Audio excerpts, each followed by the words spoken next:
Shri Jacob George, അങ്ങനെ high command ഇക്കാര്യത്തിൽ രാഷ്ട്രീയമായ ഒരു പരാജയം, നേതൃപരമായ പരാജയം ഇക്കാര്യത്തിൽ കാഴ്ചവെച്ചു എന്ന് പറയുമ്പോൾ ആ ഹൈക്കമാൻഡിലെ വളരെ പ്രധാനപ്പെട്ട ഒരാൾ ഇന്ന് കേരളത്തിലെ കോൺഗ്രസ് രാഷ്ട്രീയത്തെ നന്നായി അറിയാവുന്ന കെ സി വേണുഗോപാലാണ്. കെ സി വേണുഗോപാലിൻ്റെ നോമിനിയായി ആൻഡോയുടെ പേര് ഉറപ്പിക്കും വിധത്തിലേക്കാണ് കോൺഗ്രസ് രാഷ്ട്രീയത്തോട് അടുത്ത് നിൽക്കുന്ന മാധ്യമങ്ങൾ പോലും എഴുതിയിട്ടുള്ളത്. പക്ഷേ ആ പ്രഖ്യാപനം നടത്താൻ കഴിയാതെ പോയിരിക്കുന്നു. അതിൽ ഹൈക്കമാൻഡിൻ്റെ രാഷ്ട്രീയമായ ആ ശേഷിയില്ലായ്മയോ നേതൃപരമായ ഒരു പരാജയമോ ഉണ്ട് എന്ന് കേരളത്തിലെ കോൺഗ്രസ് നേതാക്കൾ അടക്കം വിശ്വസിക്കുകയാണോ? ഇതിൽ ആൻഡോ എന്ന പേര് കുറേ കൂടി, ആൻഡോ ആൻ്റണിയുടെ പേരിന് കൂടുതൽ പ്രാമുഖ്യം ലഭിക്കുമ്പോഴും ആ മാധ്യമങ്ങൾ തന്നെ പറയുന്നു വ്യാപകമായ പരാതി, അവിടേക്ക് പരാതി പ്രവാഹം എന്നാണ് വിശേഷിപ്പിക്കുന്നത്. അങ്ങനെ പരാതി പ്രവാഹം വന്നപ്പോൾ ഹൈക്കമാൻഡ് വീണ്ടും അമാന്തിച്ചോ? ആൻഡോ ആൻ്റണിയെ പ്രഖ്യാപിക്കുന്ന കാര്യത്തിൽ വീണ്ടും വിചാരം? ഇപ്പോൾ നേരത്തെ ശ്രീ പൊടിപ്പാറ പറഞ്ഞതുപോലെ കെ സുധാകരൻ മാറുമ്പോൾ പകരം വരുന്നയാളെ സംബന്ധിച്ച് ഒരു ആശങ്ക, അല്ലെങ്കിൽ തീരുമാനിച്ചു വച്ചിരിക്കുന്ന പേരിൽ ഒരു ബോധ്യമില്ലായ്മ ഹൈക്കമാൻഡിനും വന്നു എന്നാണോ കരുതേണ്ടത്?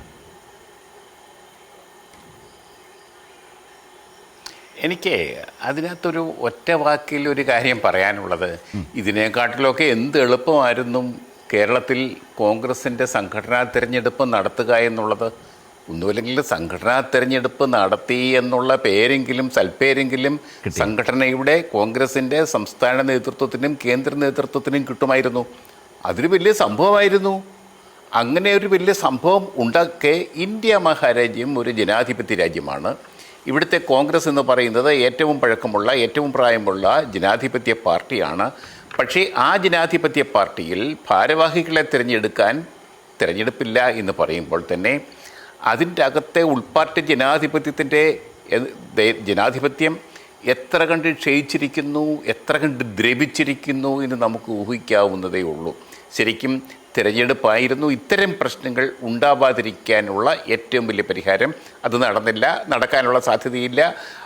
അടുത്ത കാലത്തെങ്ങ് അങ്ങനെ ഒരു തിരഞ്ഞെടുപ്പ് നമുക്ക് പ്രതീക്ഷിക്കുകയും വേണ്ട. ഇനിയത്തെ കാര്യം, കേരളത്തിലെ സംസ്ഥാനത്ത് ഭരണം പിടിച്ചടക്കുക എന്നുള്ളത് കോൺഗ്രസിൻ്റെ ആവശ്യമാണ്, ദേശീയ നേതൃത്വത്തിൻ്റെ ആവശ്യമാണ്, കോൺഗ്രസിൻ്റെ സംസ്ഥാന ഘടകത്തിൻ്റെ ആവശ്യമാണ്. അതിനേക്കാട്ടിലുപരി മുസ്ലിം ലീഗ് ഉൾപ്പെടെയുള്ള ഘടകകക്ഷികളുടെ ആവശ്യമാണ്, അത്യാവശ്യമാണ്. ഇനി ഇത് കൂടുതലൊന്നും ഈ ഭരണമില്ലാതെ, അധികാരമില്ലാതെ, അധികാരത്തിൻ്റെ ശീതളം ചായയില്ലാതെ വെയിലും കൊണ്ട് നടക്കാൻ ലീഗിനെ ഒന്നും കിട്ടത്തില്ല. അതാണൊരു പ്രധാനപ്പെട്ട കാര്യം. അതുകൊണ്ട് ഐക്യജനാധിപത്യ മുന്നണിക്ക്, കോൺഗ്രസ് നേതൃത്വം കൊടുക്കുന്ന ഐക്യജനാധിപത്യ മുന്നണിക്ക് ഭരണം കിട്ടിയാലേ പറ്റൂ. നമുക്കൊക്കെ അറിയാമല്ലോ. അങ്ങനെ കിട്ടാൻ എന്താണ് വഴി? തീർച്ചയായിട്ടും അവർ നോക്കിയപ്പോഴത്തേക്ക് ദീപാദാസ് മുൻഷി പലതവണ ഇവിടെ വന്നു, കാര്യങ്ങളൊക്കെ പഠിച്ചു, നേതാക്കന്മാരോടൊക്കെ സംസാരിച്ചു. കെ സുധാകരൻ്റെ നേതൃത്വത്തിൽ സംഘടന അധികം ശക്തമല്ല.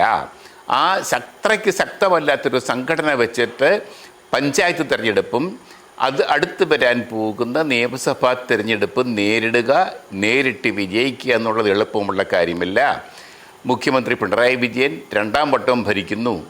അപ്പോൾ ആ ഭരണത്തിലിരിക്കുന്ന CPM-നെ വേണം തോൽപ്പിക്കാൻ. അതത്ര എളുപ്പമുള്ള കാര്യമല്ല എന്നവർ മനസ്സിലാക്കി. അതുകൊണ്ട് സുധാകരനെ മാറ്റുക, സംഘടനയുടെ തലപ്പത്ത്, ഇടയ്ക്ക്, മധ്യഭാഗത്ത്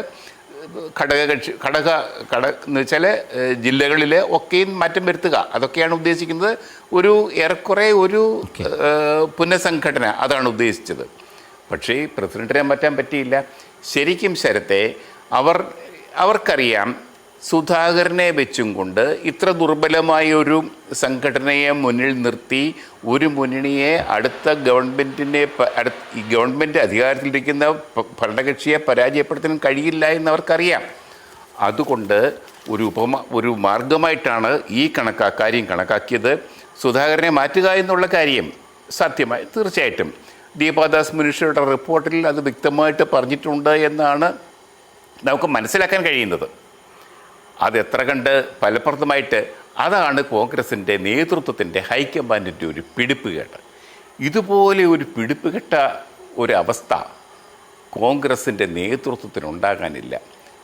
അത്യാവശ്യം ഒരു നയചാതുര്യം ഉണ്ടായിരുന്നുവെങ്കിൽ, അത്യാവശ്യം ഒരു പിടിപ്പുണ്ടായിരുന്നെങ്കിൽ, നേതാക്കൾക്കൊരു പിടിപ്പുണ്ടായിരുന്നെങ്കിൽ, കൈകാര്യം ചെയ്യാൻ ഒരു പ്രശ്നത്തെ കൈകാര്യം ചെയ്യാനുള്ള കഴിവുണ്ടായിരുന്നെങ്കിൽ, കെ സുധാകരനെ ഡൽഹിയിൽ വിളിപ്പിച്ചപ്പോൾ അവിടെ തന്നെ ഒത്തുതീർപ്പ് ഉണ്ടാക്കിയപ്പോൾ ആ ഒത്തുതീർപ്പിന് സുധാകരൻ സമ്മതിപ്പിച്ചപ്പോൾ അവിടെ തന്നെ അവർക്ക് അനൗൺസ്മെന്റ് പക്ഷേ ജേക്കബ് ജോർജ് അവിടെ വിളിച്ച് സംസാരിച്ചപ്പോഴും ജേക്കബ് ജോർജ് അവിടെ വിളിച്ച് സംസാരിച്ചപ്പോഴും അദ്ദേഹത്തോട് വളരെ കൃത്യമായി വ്യക്തമായി അദ്ദേഹത്തെ KPC പ്രസിഡന്റ് സ്ഥാനത്ത് നിന്ന് മാറ്റാൻ പോകുന്നു അല്ലെങ്കിൽ മാറണം എന്ന ഒരു പൊളിറ്റിക്കൽ ഡിസിഷൻ പറഞ്ഞില്ല എന്നും പറയുന്നുണ്ടല്ലോ. പകരം ഇങ്ങനെ വളഞ്ഞു മുക്കെ പിടിക്കും പോലെ എന്തൊക്കെയോ പറഞ്ഞിട്ടുണ്ടാവും, ചേർത്ത് പിടിച്ചിട്ടുണ്ടാവും, ആശ്ലേഷിച്ചിട്ടുണ്ടാവും, കെ സുധാകരൻ പറയുന്നത് പോലെ.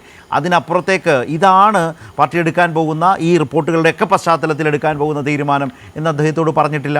പകരം കെ മുരളീധരൻ അത് കഴിഞ്ഞ ഉടൻ തന്നെ എരുതിയിൽ എണ്ണ ഒഴിക്കും പോലെ അതിലേക്ക് എൻട്രി ചെയ്തു. അതോടെ കെ സുധാകരൻ ആവേശമായി. മുമ്പ് ശ്രീ പൊടിപ്പാറ പറഞ്ഞ പോലെ ഇവിടെ പല നേതാക്കളും പറഞ്ഞു, അദ്ദേഹത്തോടൊപ്പം നിൽക്കുന്നവർ പറഞ്ഞു. മുമ്പ് അദ്ദേഹം തന്നെ പറഞ്ഞില്ലേ, ഈ വിജയങ്ങളുടെയൊക്കെ ഒരു അവകാശം അദ്ദേഹത്തിനും കൂടിയുണ്ട്. പിന്നെ അദ്ദേഹത്തെ എന്തിനു മാറ്റണം എന്ന ചോദ്യം കേരളത്തിൽ പ്രബലമായി. പകരം മുന്നോട്ട് വെച്ച പേര് ആളുകൾ, കോൺഗ്രസ് പ്രവർത്തകർ ആ നിലയിൽ എടുക്കുമോ എന്ന സംശയം അവർ തന്നെ ജനിപ്പിച്ചു. അങ്ങനെയൊക്കെ താങ്കൾ പറഞ്ഞ പോലെ ഹൈക്കമാൻഡ് ആകെ കൂടി ഒരു രാഷ്ട്രീയ തീരുമാനം നടപ്പാക്കാൻ കഴിയാത്ത വിധത്തിലേക്ക്.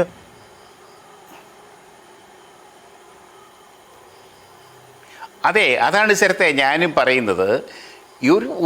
ഒരു സംസ്ഥാനത്തെ ഒരു പ്രസിഡന്റിനെ മാറ്റിയിട്ട് വേറൊരു പ്രസിഡന്റിനെ നിയമിക്കാൻ ഒരു തീരുമാനമെടുത്തു എന്നുള്ളത് നമുക്കറിയാമല്ലോ.